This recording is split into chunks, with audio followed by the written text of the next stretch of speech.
found out it was about a soccer team. Anyway, and I kind of, nobody else in my family or anybody else I was really close to that I knew Celtic, or even really soccer. And so I started looking into Celtic a little bit, and my home club is Detroit City Football Club back here in Detroit. And there's a pretty good overlap between Celtic, our local Celtic Supporters Club members, and Detroit City FC fans, I think. And, Sean Kelly, the guy who runs our club, he's very on Twitter, is very active on the socials. At the time it was Twitter. Now a lot of us has kind of migrated to Blue Sky. And so I kind of started following. I was aware of Sean's, the Detroit CSC account. And so started following him, then started going to matches. And then it was just, it was just pure love with the club since then, and so for me, almost the soccer is almost secondary. It's the community, it's the crack, it's the politics, it's just everything that's so much bigger than soccer that we all use soccer as sort of that hook for it that kind of brings us together.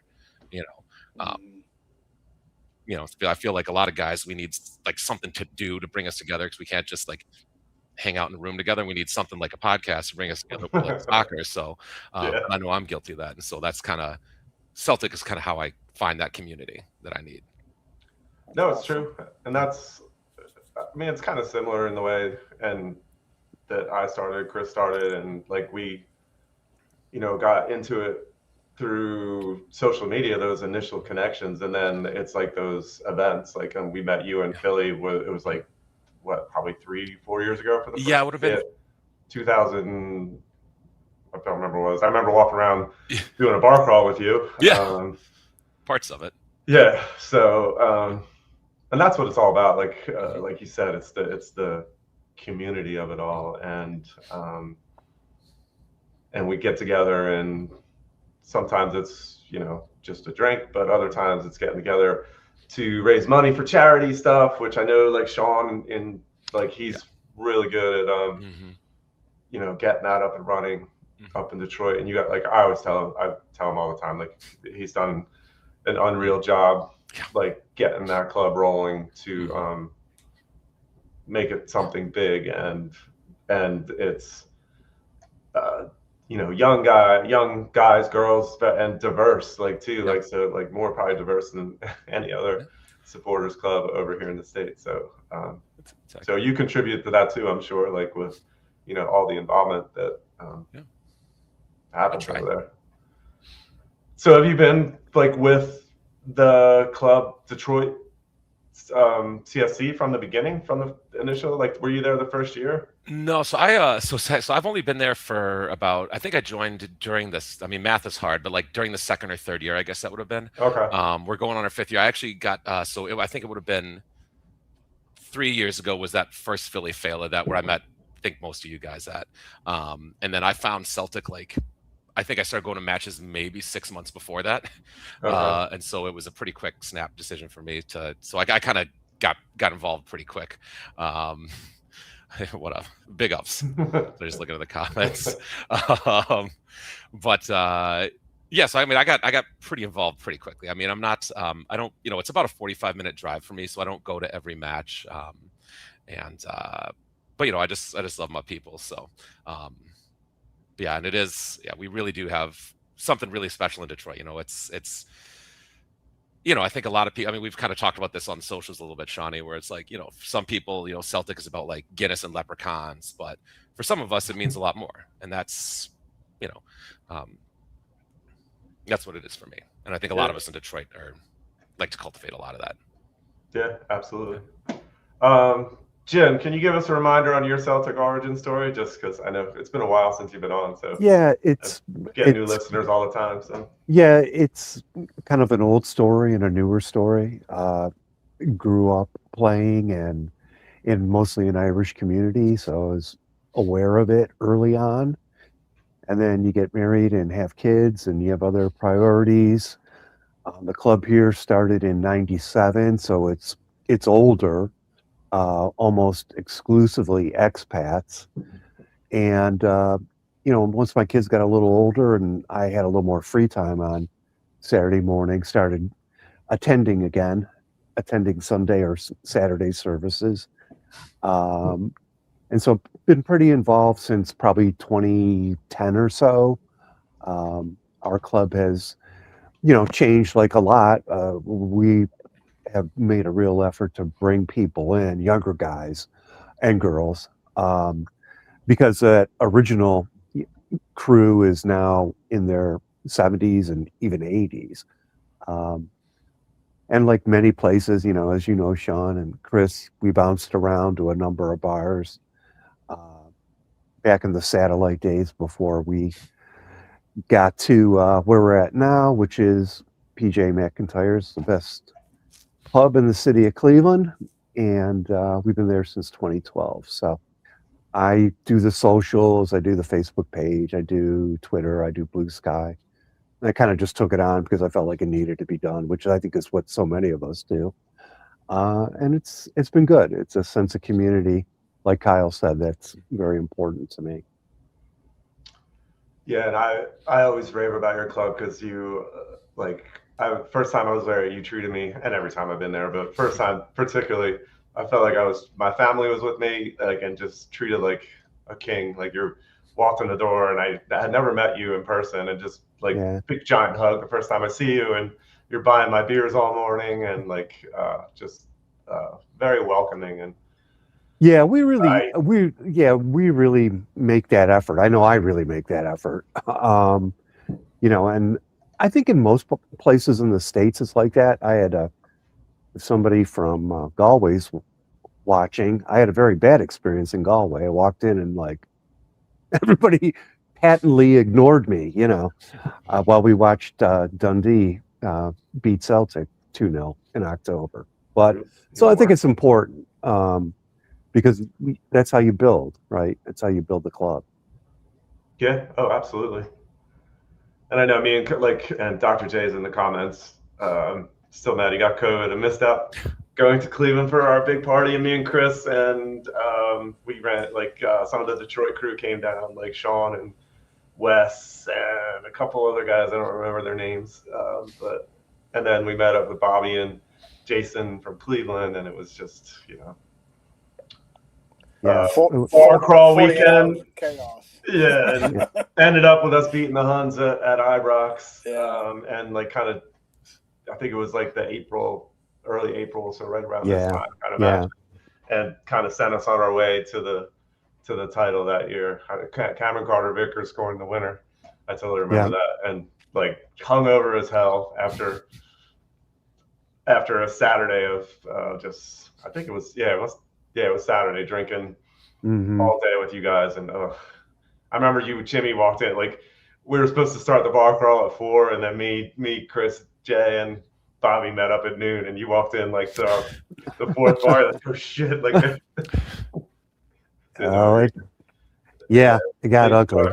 It did for me, especially. I was in bad shape that day, but yeah, it's it was a lot of fun though. It was a good day. Yeah, it was a lot of fun. Good couple days. Yeah. Well, we do have some good craft beer here, so Sean definitely got his fill, and I certainly did. Yeah, I haven't been up to Detroit though since you were at the first place. So and that wasn't even during the season. I had actually gone up to see the Guardians and Tigers play and stopped in to see Sean. So I got to get up there in April.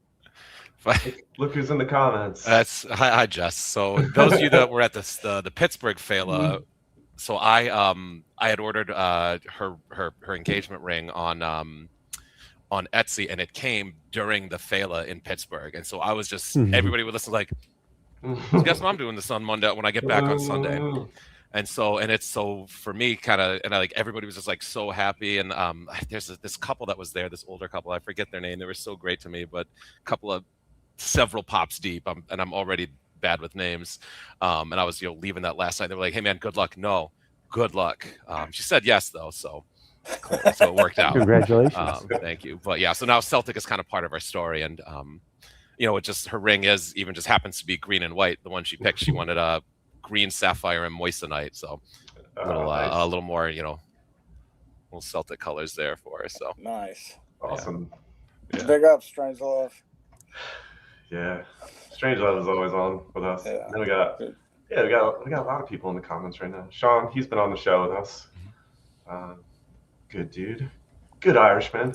I saw he was drinking IPAs yesterday. Didn't stayed away from the Guinness. Smart man. I was feeling it after 12 Guinness or pints like yesterday. All right, so let's jump into the match on the weekend. I know for me, I was like super excited to kind of hopefully keep. I mean, it's hard to say we're playing with momentum because every week is a struggle, but we're kind of grinding out results lately, which is, I mean, I think one of our shows like a couple months ago was like 3 points, however it comes till the end of the season. And they're outside of like the Hibs game a few weeks back, they really have been just, it's ugly. It's going to give you a heart attack most games. And like we're getting the late winners. But so one of these weeks you're hoping for a comfortable win. And 3-1 might sound more comfortable than it was. It definitely was not a comfortable win. But let me throw up the lineup first, and I'll throw it to you, Chris. Chris, any thoughts?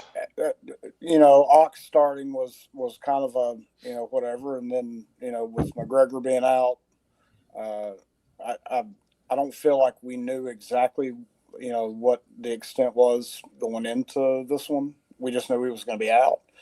So I mean, for what it is, like I mean, that's probably the best we got. But Ox was the only one that I was a little bit like, okay, because for me, I see him being more effective coming off the bench.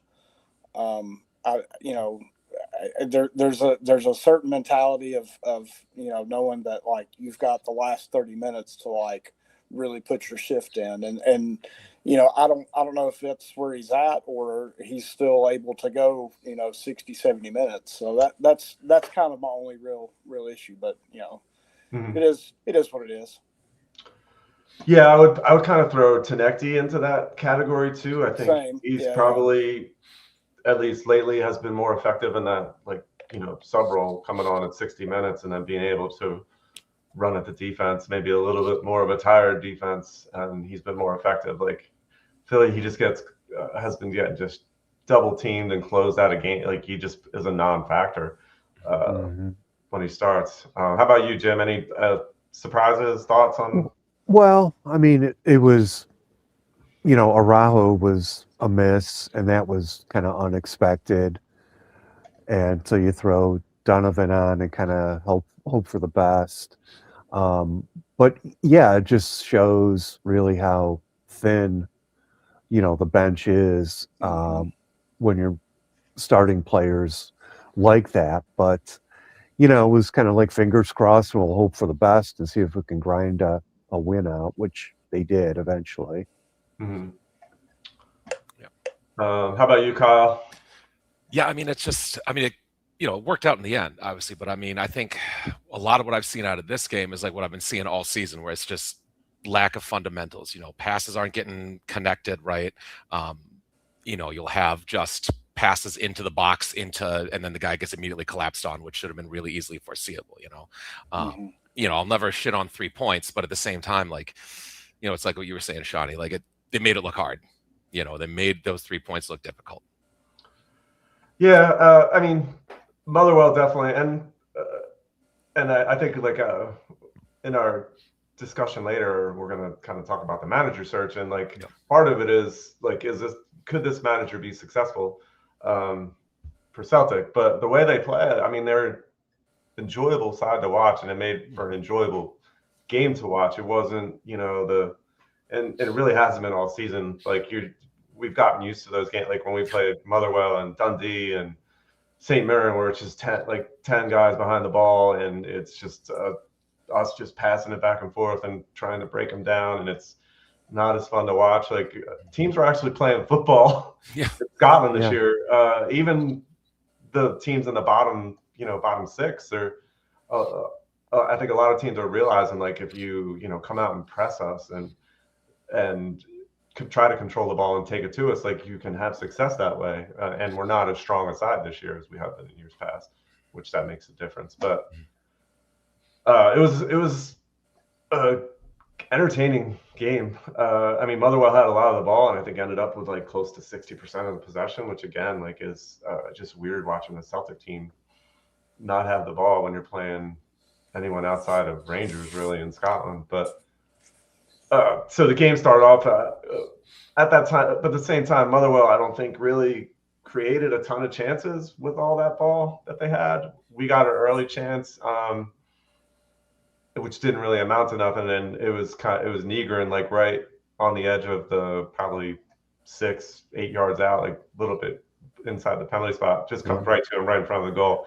and just can't bring it down. Like, and that's like those frustrating moments all season. Like, Chris, do you remember that play? Oh yeah, no, I mean, because that's the tail of the tape, you know, for this team all season has been that final third. So like, you know, a ball coming in, drops at Negrin's feet, he's 8 yards out and just can't pull the trigger on it and, you know, put it in the back of the net. And that's the frustrating thing. But I will say this. The way that a lot of teams, especially Motherwell, have made people adapt, you know, with actually trying to play instead of, you know, just putting 11 men behind the ball and you know, hunkering in for a defensive struggle and hoping to hit on a counterattack. And you're exactly right. Celtic haven't seen that, and you know, outside of, you know, the Huns for the last, I don't know, 15 years or so. That you know, we have total possession. You know, we're running up and down. We're doing all the things, and you know, I felt like the energy in the first half on Sunday was at least good. It seemed like Maeda was into it. I thought Hatate had a good run of form a few times, but yeah, man, that Negrin miss, I mean, just encapsulates the frustrating things that we've seen out of this squad. But I mean, it's also, you know, kind of a testament because, you know, like we did say, we did eventually eke it out, but it's not pretty because, you know, 5 seasons ago we would have beat this Motherwell team, you know, 5-0 and wouldn't have looked twice. Mm-hmm. So that you know, that's kind of what is shaping it. You know what I mean? Yeah, absolutely. Then I didn't write down the minutes on these plays, but Oxlade-Chamberlain had a challenge on Elijah Just for them, who another player from Motherwell who I like. He good player. I've seen people talking about like, do we want to get him in Celtic, but I'm not sure about that. But it was one of those plays. I think if you're wearing blue tinted glasses, you're like, oh, absolutely, that's a red card.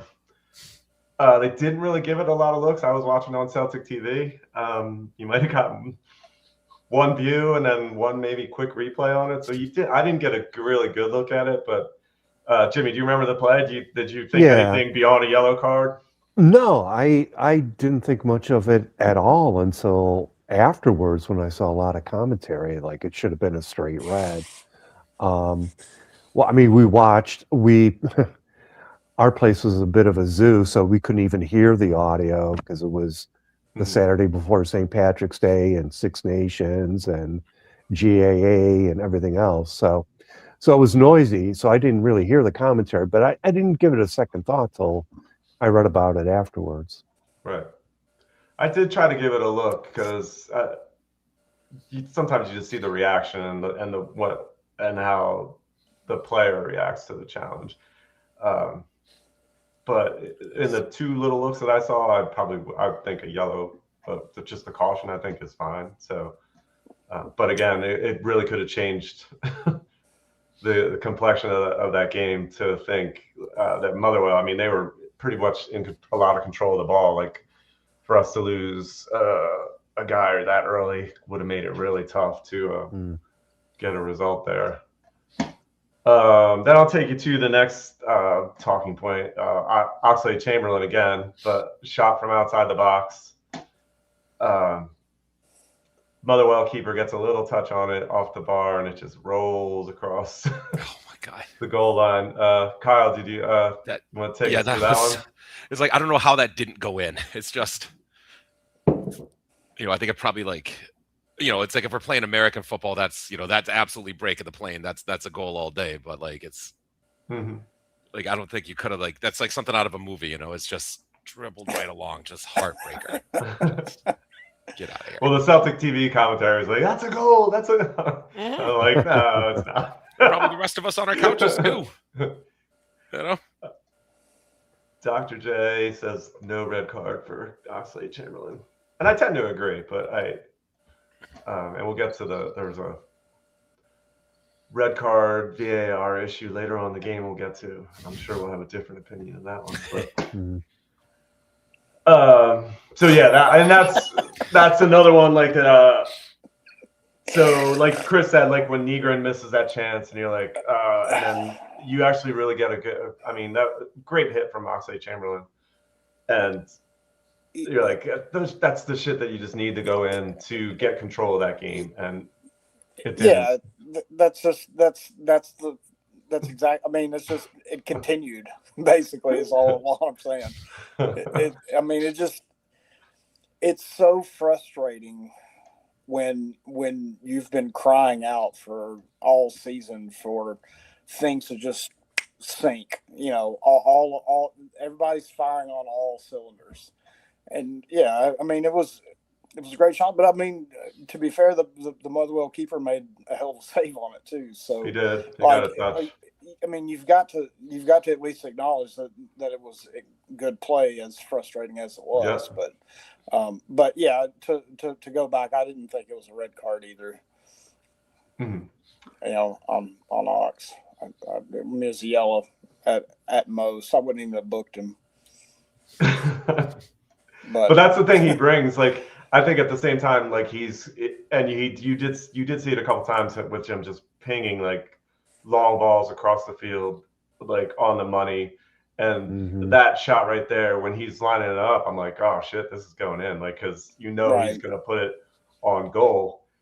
But at the same time, I think and I'll throw up Paul's comment. Like, I think this is true. He's a little not up to the speed of the game still. Yep. And then when you're not up to the speed of the game and you are late in a challenge where you like maybe last year and you're playing every time out, you're up to the speed of the game, you think you're going to get there, but if you don't get there, then that can be dangerous. And so I like I said, I don't think it was a red card, but like you never know what you're going to get in Scotland. Like it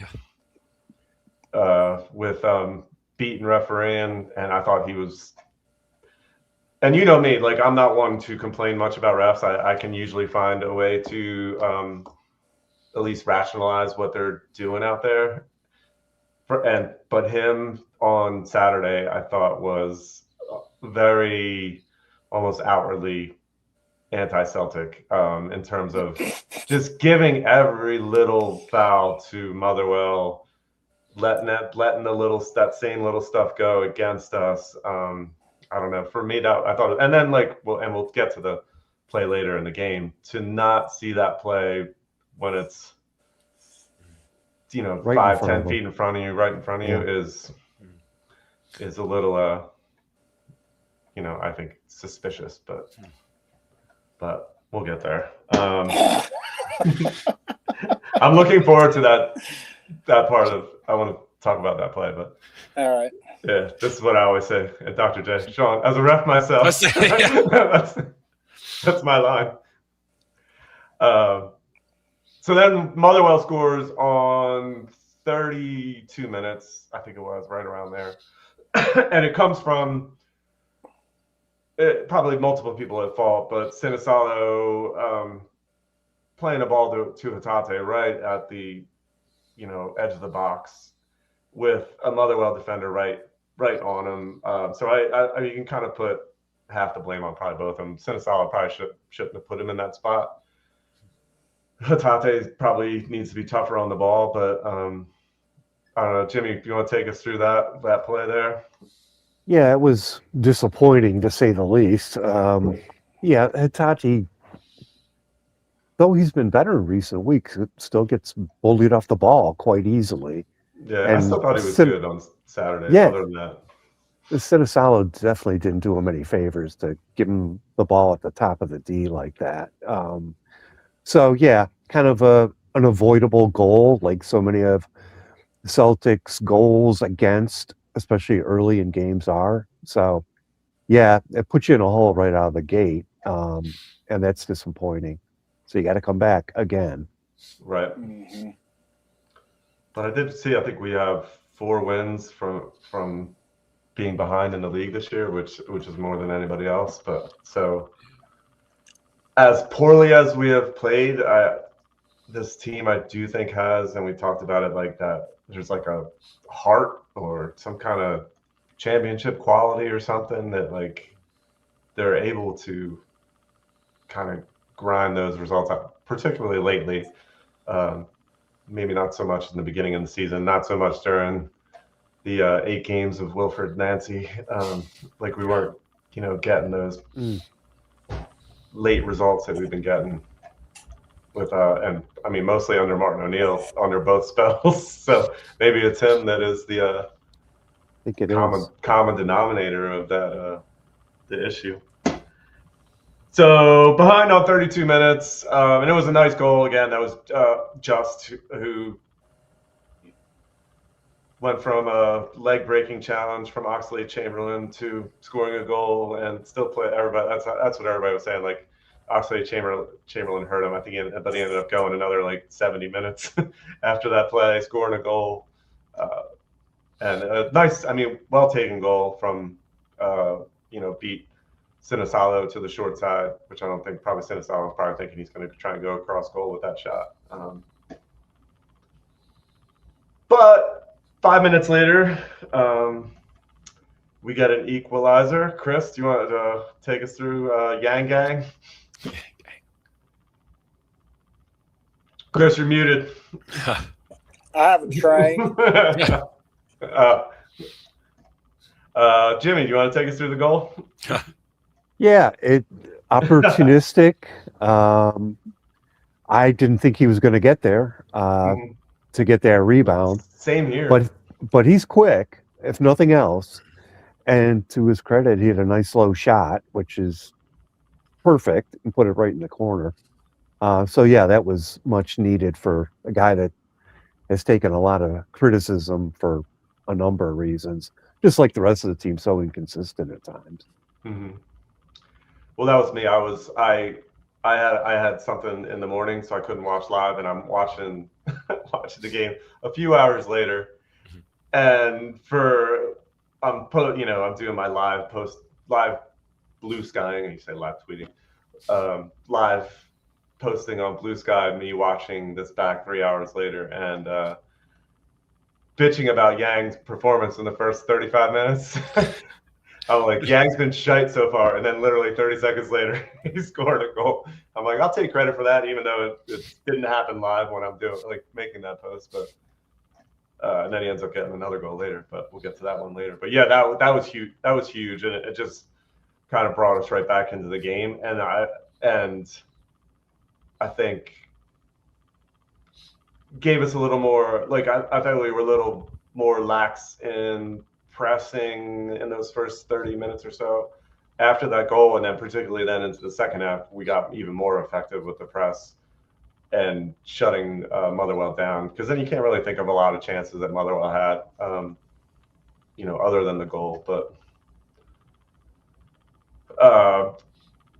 Kyle, what was your thoughts on, I guess Yang's performance in general for the first half? I think I was harsh on him. I don't know. I think that goal, I think it was pretty cheeky, but I think there was a lot of luck there, just kind of the way the ball, there was kind of chaos in the box, the way the ball just kind of ended up at his feet. I think it was, I think there was a lot. I'll take a goal all day, and I think it really did kind of kick off what Celtic needed for the rest of the game. But, I think it was very lucky. And I think, it's like we were saying, Chris, what Sean was saying in that first half, especially, I feel like Motherwell, even when they didn't have the ball, I think they were dominating possession still. Celtic was very reactive, not proactive, for pretty much the whole game. And especially, and I think, like luckily Yang was there to, I guess, like, not necessarily, I mean, he stepped up, but also to be in the right spot, to get lucky like that. So. Yeah, and I totally agree. Like what you said, Jimmy. Yeah. Like I didn't think he was going to get there. There was guys closer to that ball for Motherwell defenders, and he definitely just wanted to get on the end of that, and which is good to see. I do think, like you're right. I do think he is quick in those short spurts. So it was good to get that and get us back into the game before halftime. Like, and we are good at getting those goals at the end of the first half. I think that. Particularly when we're down a goal, gives you a little bit of a boost going into the half. But then, like I said, like that, I think it boosted us towards the end of the first half. Came out in the second half, and I thought the press was noticeably more effective than it was in the first, particularly in the beginning. So, Chris, is your train gone? I mean, it's still sort of rolling, so I can't really hear it, but No. at least the horn's Nothing. far enough away that you don't hear it anymore. But Mhm. no, I to go back on the first half Yang goal, I thought Jimmy's exactly right. He wanted to get at that ball, and that little quick burst of speed is what made that goal happen. So I seeing that kind of determination was good. Going into the beginning of the second half, I thought we started a little faster. We seemed to have a lot more intent. We were that press became effective, and I really think that's basically down to a halftime speech by Martin O'Neill. That hey, you need to do this better. You need to do this better. You need to do this better. And that you can visually see it when they come out with such what's the word, gusto, going after the pressing. Maeda, especially early in that second half, he was all over the place on them, and Tate too. I mean, it was a marked difference. Beginning of that second half. Yeah, for sure. And we definitely rely on those two guys, particularly for the creating that for the pressure. press. That's right. Yeah. I haven't seen it as much like when from Tenecti. I don't think really brings much at all in that area, and that's why maybe, like we said before, maybe just more as effective as the second half sub at 60 minutes if he's not going to bring you that. Because I do think it's important to get that up, like get the pressure going right away and create those early goals off of the pressure, which that's what we've done a lot in years past and really haven't had as much of that. We had a little bit of it in Europe, I felt like. We got early goals that were created from pressuring the goalie and some of the back four, but it hasn't happened as much in the league, which right now is all I really fucking care about. So then I guess we'll move ahead to, and like I said, there wasn't a lot of Motherwell chances, or for us. I remember Negrin having one similar again, just couldn't get it out of his feet, tried to get it back from his right foot to his left foot, and didn't work. But he's like, it's hard to criticize. I mean, I have been a little bit critical because he's like kind of guy that just is invisible for 90 minutes until he scores a goal. Like so he's good at putting himself in those spots. So, but when he fails in those spots, then I guess it's noticeable because we've come to rely on those goals so much. So we briefly foreshadowed the play earlier, but the penalty and then subsequent red card on Longello for Motherwell, grabbing Maeda in the box. Jimmy, when you saw it live, initially, It's funny, I wasn't thinking red card initially, but then I think you needed to see the replay more to understand why it was a red card for me, but definitely penalty for me. What was your thoughts on the play? Most definitely a penalty. One of the guys who is probably the most cynical guy I know, that's a Celtic fan is like, oh, he's not going to give that. He's not going to give it. I'm like, he has to give it. Yeah, there's no way. I mean, it's as obvious as, you know, I mean, he tackled him in the box. And of course, beaten had to be, well, it had to be beaten into him to call it. But I thought it was the right call. And I wasn't particularly surprised that it was a red card either. Because I thought it was a clear goal scoring opportunity, and that is the rule. So I'm not surprised at all about it. Mhm. Yeah, that's so, like for me, I wasn't thinking red card initially. It was once you see it and the goalie's out of position, Dyson has a clear header at the goal, but then you would take into account that it's the double jeopardy, but that you wouldn't get the send off for it. But then, and I remember this from being when I was my reffing days as a referee myself. They if you're denying a goal scoring opportunity and not playing the ball, then that just eliminates that double jeopardy part of it. Like, and when you look at it, he's not looking at the ball; he's tackling Maeda. So there is no attempt to play the ball.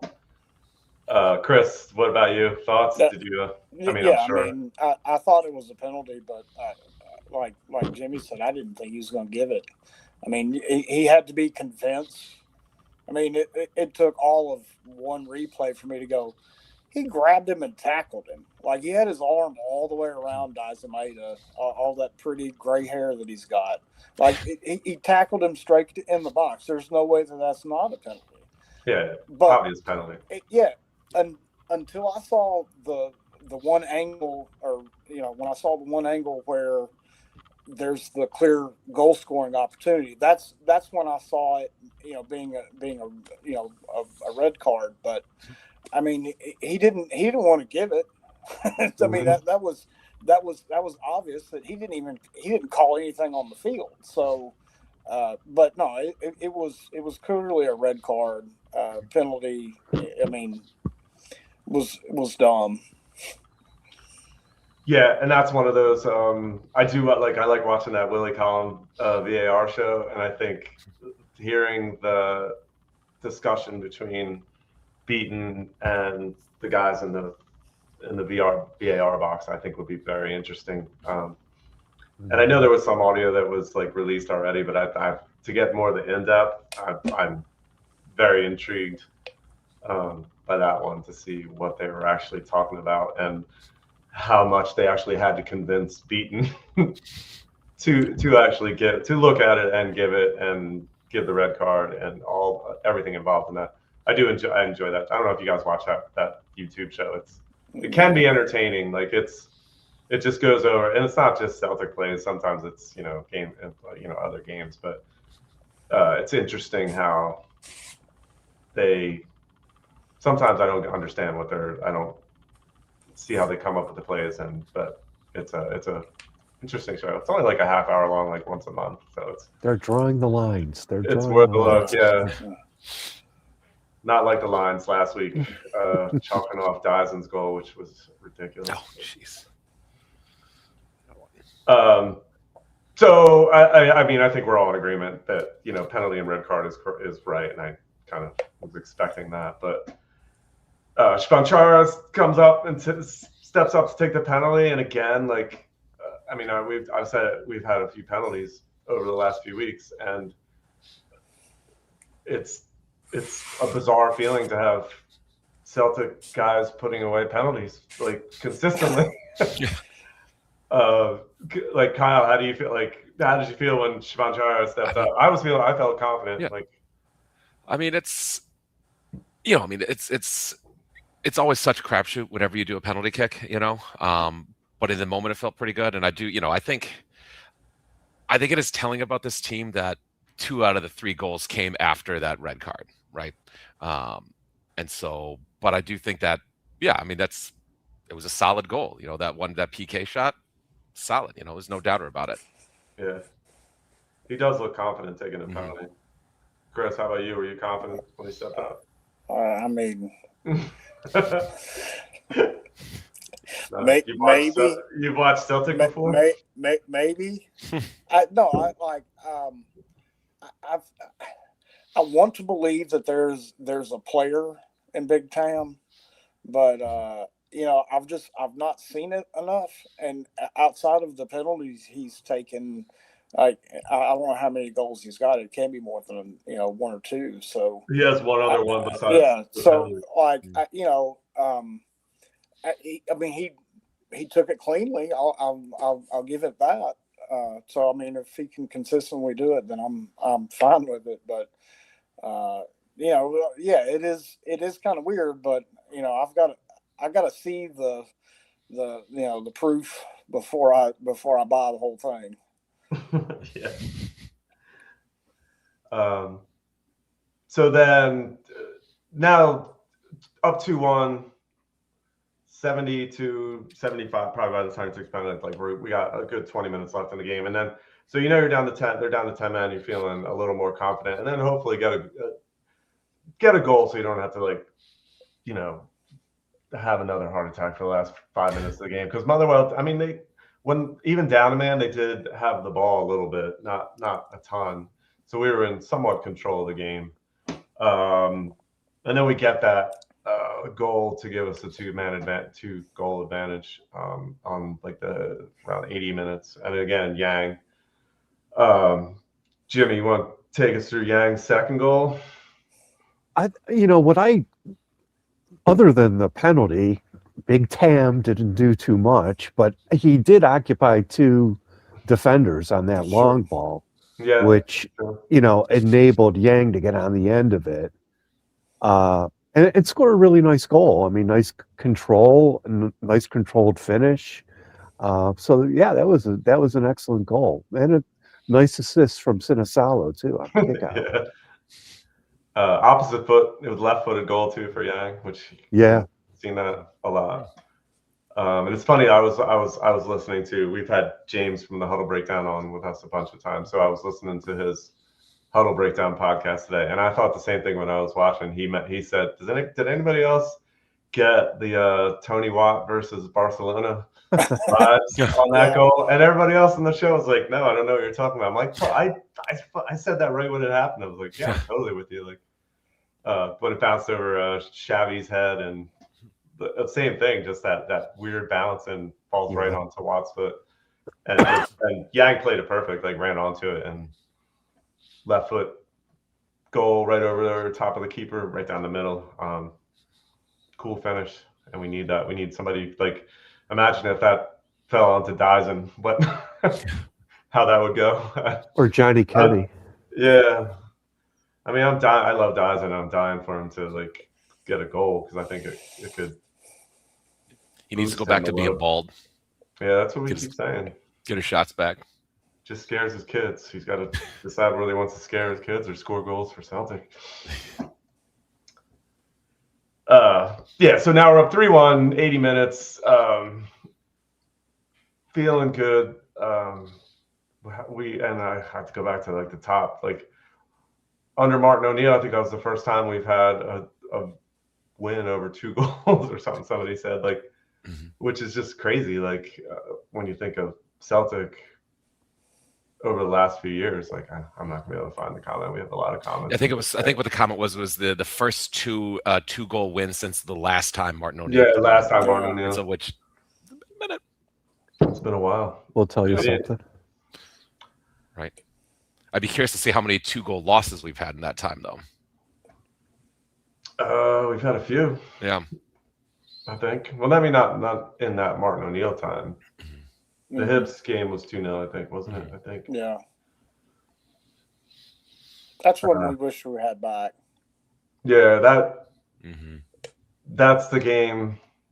I think, because we were at home that game. Like that was a big lost opportunity, but I mean, at least we've kind of came back from it and didn't let it destroy the season. We're back, like we're still back in with a chance. Dr. J said they didn't give Sinisalo an assist on that play. I don't know how that worked. In hockey, it would have been an assist. Yeah, definitely. Basketball too. So again, and I don't really have any other plays to go over, but so 3-1 win, and again, 3 points. Just keep winning. We get the benefit later on in the day. I ended up watching the second half, Hearts against Kilmarnock, only when I saw that Kilmarnock was ahead. Killy helping us out, and I'll throw up the table right now, and it's we're within a game, and that's why the name of the show is Destiny in Our Hands, because before that we were relying on some help. Now if we win out, then we win the league. So I lost my thing. That's shit. How do I get that off? Better way to go into these last 8 games of the season, and we've been saying all along, I feel like Hearts are going to fall off a little bit. I mean, maybe not totally tank, but I don't think they can keep up. I mean, they're a lot in the same boat as us. They're just grinding out results when they're not getting any big wins by 2 or 3 goals. Everything is a struggle for them too. So. Split will be determined soon, and then we'll see what the schedule looks like. But the one thing I wanted to talk about too was the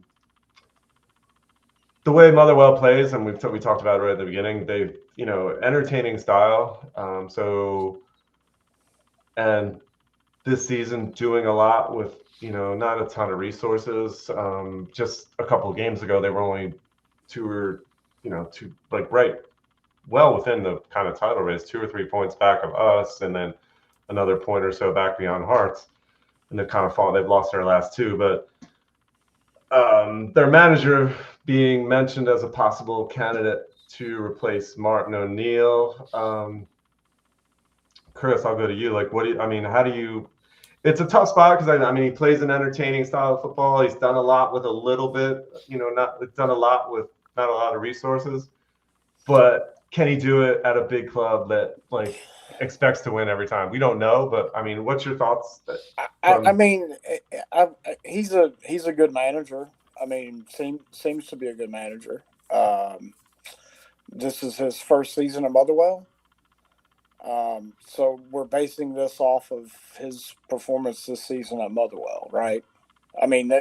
Prior to it, he I don't know what his background is, so I don't know what kind of football bona fides he would have. But there's a comment that continually pops in my head when somebody starts talking about managers, especially linked with us at this time of the year. And this, that, and the other is it could be said for players as well. If we're going to pick off all of Motherwell's players and a manager, then we're just going to have a Motherwell manager and Motherwell players, and then we'll be Motherwell. and that's I think that sometimes Celtic sells itself short on the types of managers that we need to be looking at and kind of what their bona fides are. But this is also where we're going to get into, how much is the board going to go after somebody of a caliber above the Motherwell manager? That's the real question is what kind of money is the board going to invest in not only players to bring players in, players out, to set the squad to whoever the new manager is, but also how much is the board going to get behind this new manager? You could bring in the Motherwell manager and then maybe spend a little bit more, on players or whatever. But if he's not effective, we don't have anything to measure him off of. I think this is the frustration for a lot of people this season, especially, is that I don't want to continually take guesses guesses on how a manager is going to be or a player is going to be. I want a known quantity of this guy has done X, Y, and Z at this club and has done wonderful. He's a good guy. Everybody likes him. Everybody wants to play for him. Blah blah blah blah blah. I mean, if we make an investment on somebody, I want them to give them all the tools for them to be successful. And that's where we're going to see this break down again. Just like, you know, when Wilfred Nancy got in, right? Everybody was like, well, you know, let's try to give him a chance and let's, you know, da da da da. It was not the right time to bring somebody in. Like that we completely goobed it on our part. You know, Celtic did, because you brought somebody in that wasn't a high enough caliber of a manager that could implement his system, but still work within the system that he had to work with. That's what Martin O'Neill's done, is he's been able to get results based purely off of his football knowledge and has built the team to perform that way, right? That's why we don't see, you know, 6-0s and, you know, 5-1s or whatever that we would see with Ange, because it was a completely different style. And, you know, I think timing is also important too, that nothing really needs to happen until the end of the season. I really, I mean, it's one of my pet peeves. Not, you know, there's a lot of things that are my pet peeves, but one of my pet peeves is that there's so much background noise regarding who the manager is going to be and da da da da. Just finish the season, man.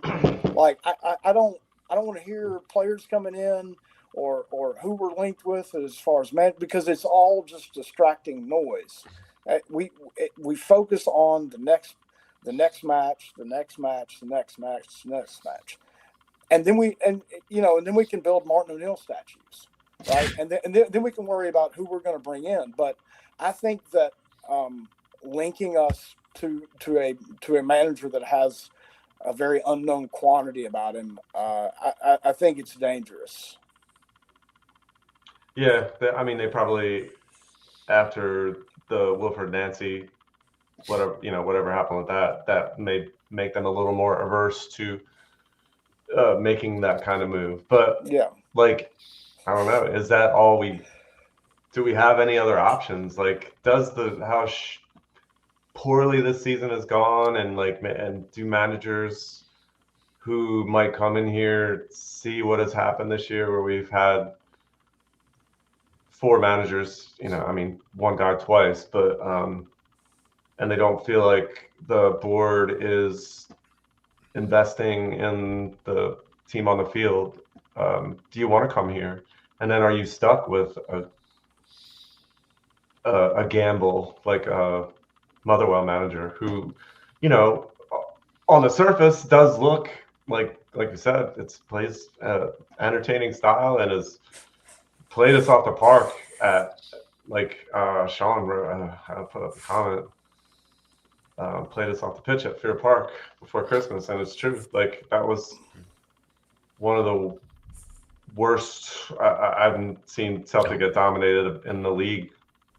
I mean, long time. Even by Rangers. Like, it's tough to think back to anything like that. But the names that you're dropping right now, besides like, are the guy from Bodo Glimt, who they just got knocked out of the Champions League, and I just feel like, is he just going to be too big for us now? You know, like they've had.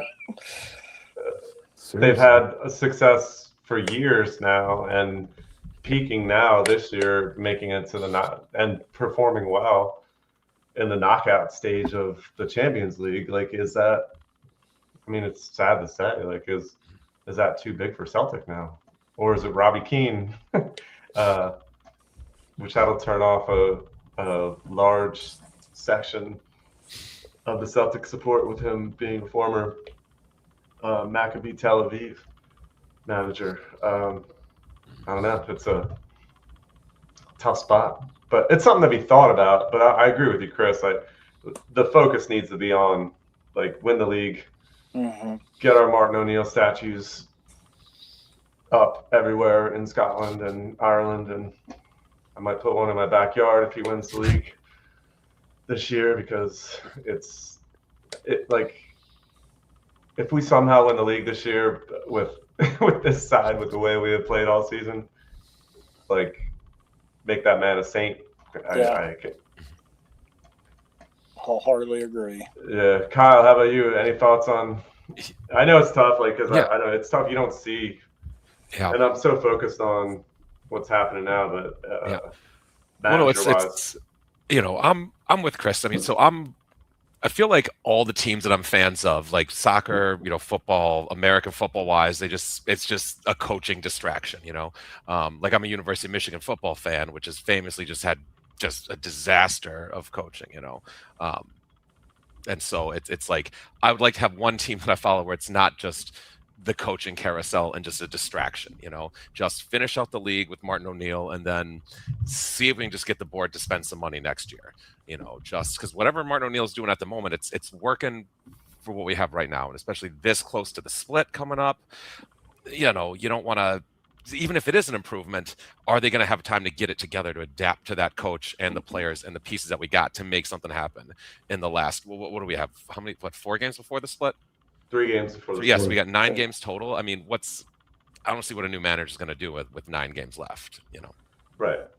I mean, I think I'll throw up Sean again. Sean O'Farrell's got some good comments tonight, and it's true. And we are thrown right in, like we're going to be jumping right into qualifying for Europe next year. So, and like Sean said, our rebuild is going to be comprehensive, should be comprehensive, hopefully.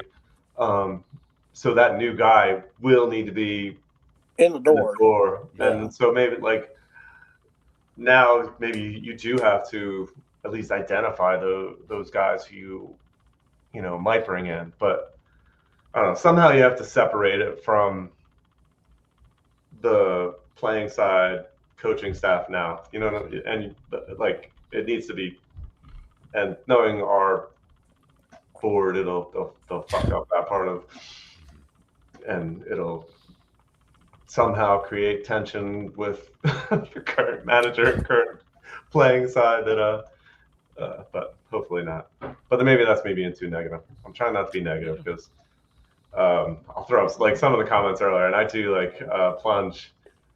I think we'll win all 10 games, and I'm of that mindset too. And maybe that's just silly, but I think we will. I know you will.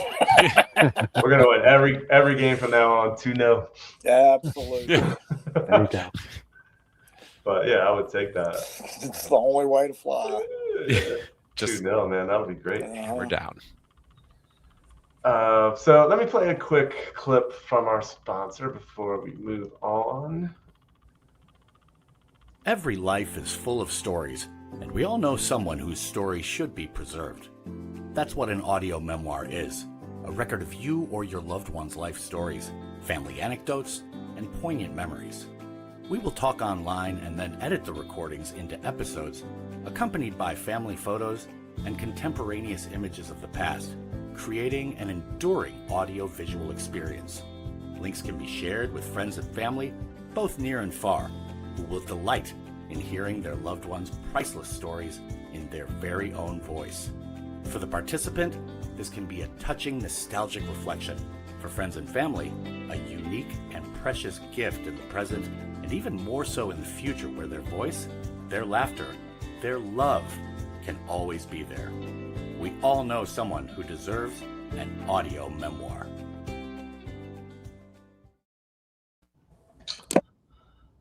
Thank you to Audio Memoir for sponsoring our Celtic World Channel. It's very helpful to us. But let me throw up a quick comment, and because it's a guy, I mean, he's been out for 2 games. But are we playing better football with Calvin out of the team? Yeah, I don't think so either. Chris? Oh, Jay. Kyle? Was the I don't see that either. I don't know. Let's say it's another comment, Dexter. playing faster, he drops the pace. I don't know. I think I still think if he's healthy, has to be one of the first guys in the lineup. I mean, our midfield's not strong enough to. No. I mean, particularly now, like with Engels is out, like it's I don't. I can't. If you could point to that guy that you'd start ahead of him right now, Yeah, great. I mean, but I can't point to anybody. no, you're right. It's not Bernardo. It's not McCowan. It's No. who was it? Hatate and Negrin and Oxlade-Chamberlain on the weekend. Same thing. And I don't think McGregor has had a great year, definitely. But I think he's very important. Dr. J agrees with you. Much less pointing, which maybe that's true. More direct, less horseshoe. But yeah, interesting thought, at least. So then, before we get on to the Detroit Feile stuff, news this week, and it didn't come from Celtic really. It came from just our now backup goalkeeper, who probably will, well, I would say definitely will never play another game for Celtic, being that he's going to be out for a year. But announcing it in an interview on CBS for the Champions League games, Schmeichel, that given a little more detail on his injury. Jimmy, did you get a chance to see that interview? And it's kind of opens up a lot of questions. Yeah. For Casper, for the club, for the manager, for everybody at the club. So I don't know what your thoughts on that. It was not really surprising. It was kind of surprising the way it came out. He's obviously had issues with his shoulder just by the way he's played. How tentative he's been this year, not commanding his box. I feel bad because I felt like he did a good job last year in particular. But I wish we would have known this in January instead of, finding out in March that his career may be done. His Celtic career definitely is over. And that's a shame. But it kind of makes you question the motivation. What is his motivation? We were talking about it a little earlier about is his goal to keep playing so he'd get into the Denmark team. He didn't do himself any favors doing that, playing hurt. But yeah, it's too bad. I think we all knew we were going to have to look for a new goaltender, next year anyway. But that's been confirmed with this news. Yeah, agreed. And Sinisalo has come in, and we've been asking for him all year. Like, I know me and Chris of our, I think this is our 37th episode we've done, probably 30 of them. We're like begging for Sinisalo. That'd be 30. It'd actually be 37 of them. Well, we started in the summer when there weren't games and we hadn't seen Schmeichel playing yet. So sorry. But yeah, like it's I don't know, Chris. I mean, what you brought up? I mean, I know you wanted to talk about it today. Like, yeah, I like Jimmy said, it was news that I didn't expect to hear. In the way that I heard it, because I actually hadn't seen the actual interview, only read the press release that came after it, which was like, oh yeah, by the way, da da da da. Well, I was the same way. I was like, oh man, that I hate it for the player, blah blah blah. But like what Jimmy said is like, well, what was his motivation then to not tell anybody that he's carrying an injury that requires 2 reconstructive surgeries on their shoulder, and then I saw Sutton's comments, which basically said the same thing, which was like, well, is this where we're at? That he just was staying as the Celtic keeper so he could stay in the Denmark squad, even though he's carrying this injury? Like, why did nobody at the club know that he was this injured? So if it was this drastic and we're now finding out about it months after the fact, like that's I don't know, man. That's unprofessional. To not let your manager and the rest of your team know that you're carrying a season-ending injury that's going to require surgeries and for you to be out a year. And you're just not going to tell anybody about it. I mean, Yeah, I mean, I'm sorry, Chris. I was going to say you could see it during the European qualifiers. Yeah. When a goal scored on him from midfield and he's flailing away at it. I mean, you could tell he wasn't right. That's not Casper Schmeichel.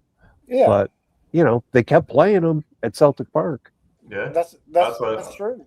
And I want to know, like, how many more games like that were there? Where if you go back and watch the tape now, how many games you see where he just couldn't get to the ball because he was injured, not because the ball was too squirrely, but just because he didn't have the range of motion. And so I just wondering, I want to know how long he sat on it, who if anybody knew about it. I mean, it's a classic what'd you know and when'd you know it kind of situation, Right, and that's what this is. And I agree with Sean here. That goal 100%. was. For me, the nail in the coffin was probably before that, the European game. Like Jimmy said, there was long range goals, and I mean, but we've been talking about it all season, like me and Chris, like that. They're beyond that. He's not getting down. There's times where he dives and doesn't make those saves where you're like, oh, he's got to make that. But how many times are we just watching goals like he doesn't move, like 30 yards out of the box? Yeah. Was it that do I can't, do I want to hurt myself? And so it brings up a lot of questions. And like you said, it brings up a lot of beyond Casper, like he should be honest with the club and stuff. And I mean, you hope he would be, but then it comes down to the medical staff at Celtic in not identifying it and not saying, maybe I don't know if he can dive to his left, or I don't think he can. I think he's apprehensive about diving because he doesn't want to hurt himself. And I mean, you would think even the managers, whether it was Martin or Brendan or Wilfred Nancy at the time, like that's got to be something that they are aware of. Like, if they're not, then that's, I think, it's a red flag against them too. I mean, as much as Martin O'Neill, like I said, he's a saint if he wins. I mean, he's a saint either way. And I'm gonna put a statue in my backyard for him. But like is that just being too loyal to this veteran, keeper who has a great, he has history. I mean, maybe not as much with Celtic, and but I don't know. Kyle, what's your thoughts on? Yeah, I mean, it's just, I feel like there's just so much happening all of a sudden, just like finding all this all at once. Like we got a decent run out of Schmeichel, right? But I mean, where do we go from here? Yeah, even a couple of weeks ago, they kept, those training ground videos every Thursday or Friday. They show him out there. He's out there, so it's not like, oh my gosh, he's been banged up all season. Of course, that's a little bit of criminology when you see, okay, who's training today? But and who's like front and center? Which means who's going to start? But yeah, it's kind of the whole thing is so disingenuous. Sorry. Go ahead. I'm sorry. No, I didn't interrupt you. Sorry. I mean, my question is just just hearing you talk. I mean, I'm wondering now, like, how many opportunities did he deprive of another keeper to take his spot when he's out there injured and sitting on it, when we could have given somebody else some reps and letting him not aggravate it and make it even worse by sitting on this injury? Yeah. I mean, like you said, there's a lot of questions, and for a lot of people, I think, and I was like, and that's, I mean, it's probably true. Ultimately, at this point in time, Martin's got to be aware of everything that's happening on the side. But I think Dr. J's right. Like the goalkeeper coach should know. And then going back to, he said, Nancy had issues with Stevie Woods. Like, how much did Nancy like? There's a ton of questions that probably would have been better if Casper just kept his mouth shut. And or this news would have come out from the club itself, that too, and or Schmeichel, instead of him just being on an interview for CBS Sports to do a Champions League match like that. That finding out in that way is that for me was a more of a red flag than anything else. It's like, well, why are you telling this to the world now in this way, instead of it coming from the club or within the club and you coming out and making this like, hey, I've got this going on.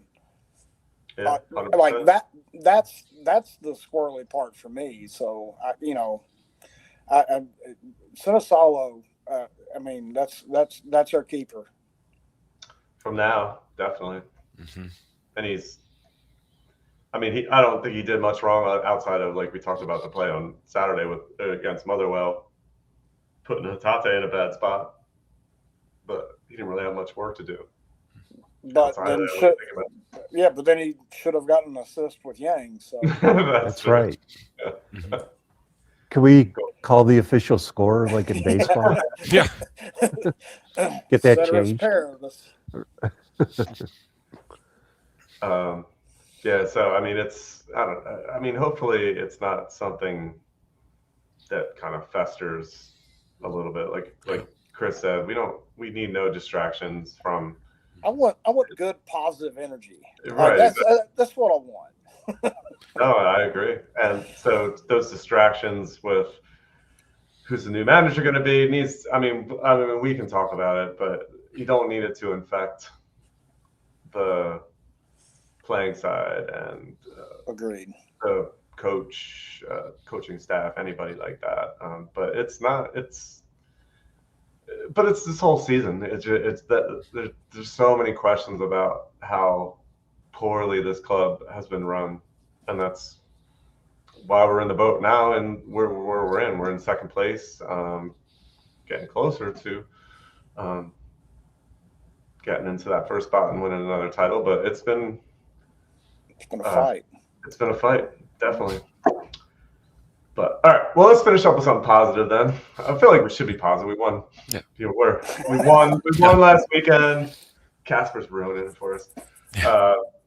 Won last weekend, back in our well in the title race. So, but we're a few weeks away from, and we talked about it. We had Sean on probably a month and a half ago to talk about it. But as it gets closer now, we'll try to talk it up a little bit, because I think it is cool. The Detroit CSC, it's their 5th anniversary this year, and like we said at the beginning, they've done an amazing job getting their club up and running.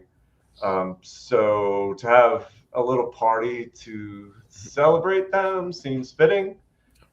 Kyle, do you want to take us through some of the weekend, like what's going on? Yeah, so we are. It's April 10th through April 12th.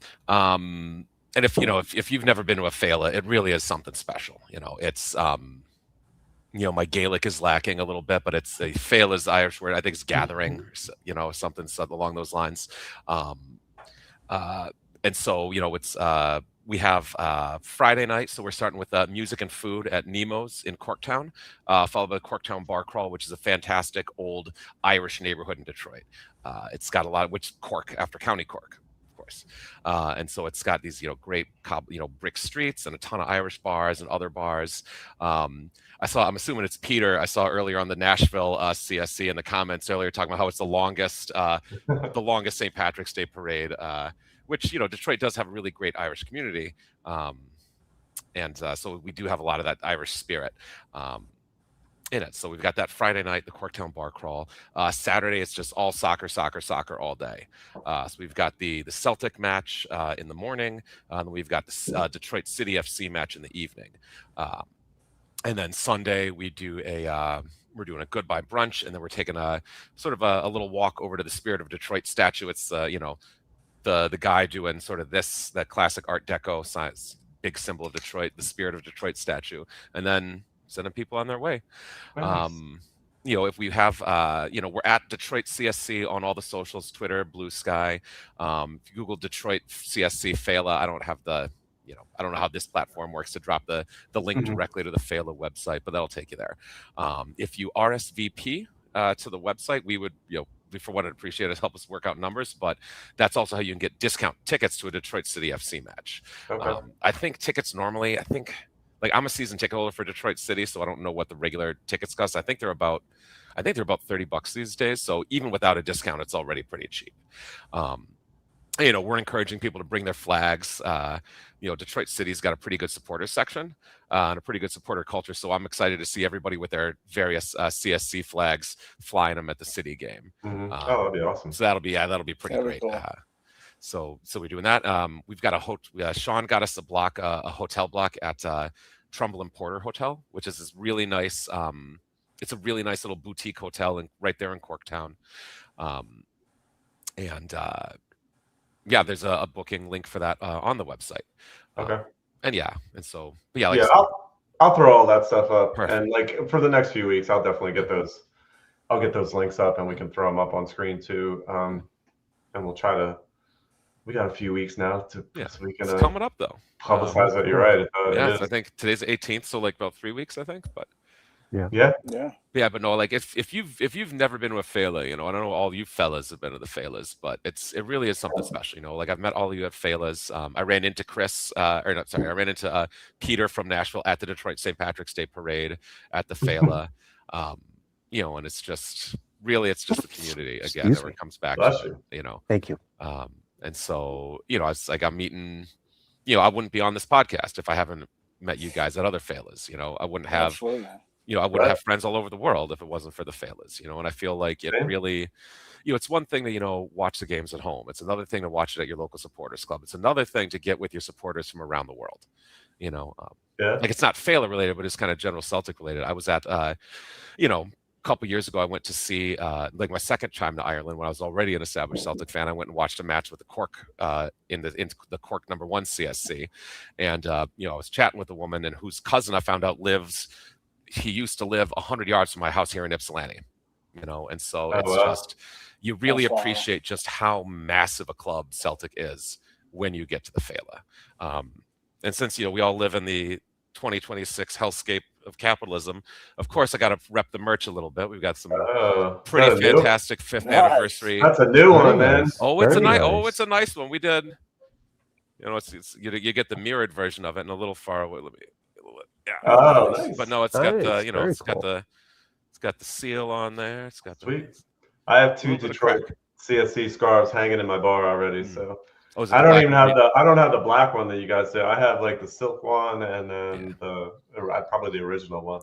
Like we put out some good scarves, but that black one that's like my favorite scarf out of all of my scarves in my whole collection. That's a real good one. Yeah, that's awesome. All right, and I'm looking forward to it. It's as am I.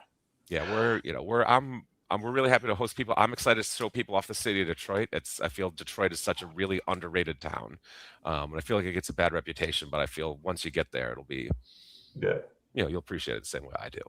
I'm excited to check out your bar too, because I feel like your bar, the pictures that I see at the bar, it's a very unique looking. The basketball court. Let's have the basketball court. Yeah. I mean, we'll get to if Shawnee dunks, we got to buy him a shot. Oh, hey, that's how it is. Yeah. I'll beat anybody in a 3-point contest. Probably. If anybody can beat me, I'll buy them pints all night. But I ain't dunking anymore. I'll talk to Sean about putting that on the official itinerary for the website. Beat me for charity. But that's awesome, and glad we got you on tonight to talk. Yeah, glad you guys could have me on. Yeah, it's awesome. So I guess last thing we'll talk about is, so we got, again, 3 games before the split, and we played Dundee United this weekend. So let's do like a quick little predictions. I think I said 2-1 last week, and I was Gang scored and messed up my prediction, but I was happy they did it because I didn't want to sweat out those last 15 minutes of the game.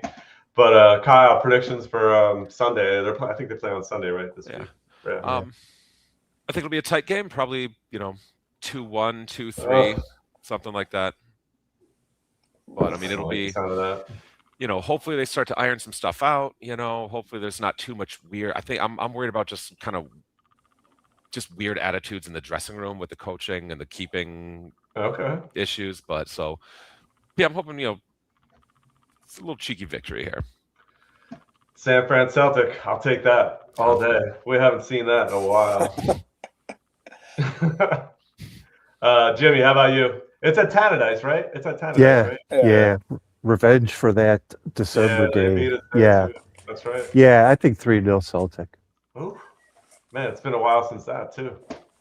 I like this. How about you, Chris? I'm gonna stick with 2-0, but Okay. I will say this. I watched Dundee United over the weekend, and I don't really see any. The game that we played them previously, I don't think was a fair reflection. So I'm hoping we can turn things around this time around. Yeah. So I'm gonna stick with 2-0 though. That was Nancy era, right? Wasn't that? Yeah. Yeah. Yeah. Weird game. Yeah. Yeah. It was. Yeah, It was a bizarre. Was that a midweek game? Was that a midweek game? No. No. No. Uh, I'm trying to remember it. Yeah, it was later. Was it Sunday? I think. Yeah. No. I Yeah, think because you're right. It Celtic wasn't played Sunday. Saturday. It was That's Sunday. right. Oh, I thought you were talking about the Dundee United when we played them last time. Oh, yeah, that was a midweek game. Yeah. Okay. I didn't watch the Dundee United game. I was staying away from that. You got to do your scouting. I know. I should have.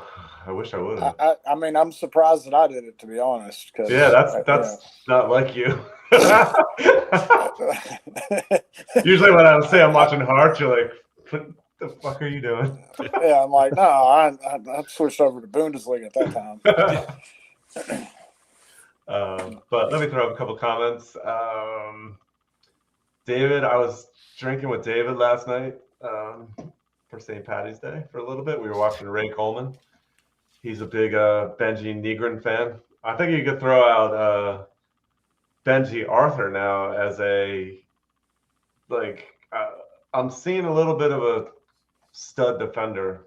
Oh yeah, building into something. So I wish we do. Do we have an option to buy him? I don't remember. I don't think we do. But yeah, I don't think so. I don't think we do either. I can't imagine Brentford. He's so young, and he plays for a Premier League team. Yeah, but the more I see of him, he's gotten better every week out. So, but David's not talking about Arthur. He's a Negron guy. And then the other one I want to throw up to Scott. Maybe he's not listening, but yes, they do use VAR in MLS, and not that I watch it very much, but probably better used in Scotland than they do in Scotland because it's just horrendous in Scotland. It just needs a technology upgrade massively to be able to make it useful in what it does. Because and like Jimmy, you said the squiggly lines for offsides, and they just don't have the angles. They don't have the frame rate to get any of those calls like definitive enough to overrule a goal. Like that Dyson goal where as much as when I was watching it live, I last week when he scored against the Huns and it got taken away, I was like, I think my scales might have been an offside, but the angles that they show to chalk that off is ridiculous. There's just no way that you can determine that that goal should be taken away. And so it drives me crazy, the VAR in Scotland. But I don't know if this is true. This is Peg Leg just put up for I guess that's Benji Arthur, but pipe dream to keep him, I guess. But, I just want CCV back. Yeah, but we'll soon be getting a couple guys back. Like I think Engels will be back somewhat soon, and we're missing guys like AJ McGregor, Araujo. Yeah, so there's something to look forward to, and hopefully we can put it all together and win this league, which will be lovely. I'll be. I mean, for the way this season has gone, and we've talked about it, like I will celebrate this one more than harder than most. Yeah. For sure. But yeah, so we'll wrap it up there. Thanks, Jimmy, for coming on. Like I said, thank you, Jimmy. Pound for pound, best CSC in the United States is the Cleveland Celtic Supporters Club at PJ McIntyre's in Cleveland. Love that place. And thanks for Kyle for coming on and talking up the Feile in Detroit. And we'll try to keep doing that. We need to get Sean on in the next few weeks, definitely, to in our final preparations for that weekend. And of course, thank you, Chris. So cheers. And I didn't put my prediction in, so I'll throw out 1-0 Celtic. Because I think it's going to be tough. I would love a 2-goal and like San Fran said, 5-0. Oh, please give me some of that. And that's the kind of like a 5-0 win is something that could really build. But I can't imagine it. So we'll see what happens. But we'll see you next week. And like I said, me and Chris need to we'll figure out what we got for next week. And we will see you guys next week, Wednesday night, 8 p.m. Eastern time. Thanks to everybody in the comments. The comments were really was good tonight, and it was flowing all night long. So hail, and we'll see you next week. Hail. Cheers. Thank you, guys. Cheers, boys. Happy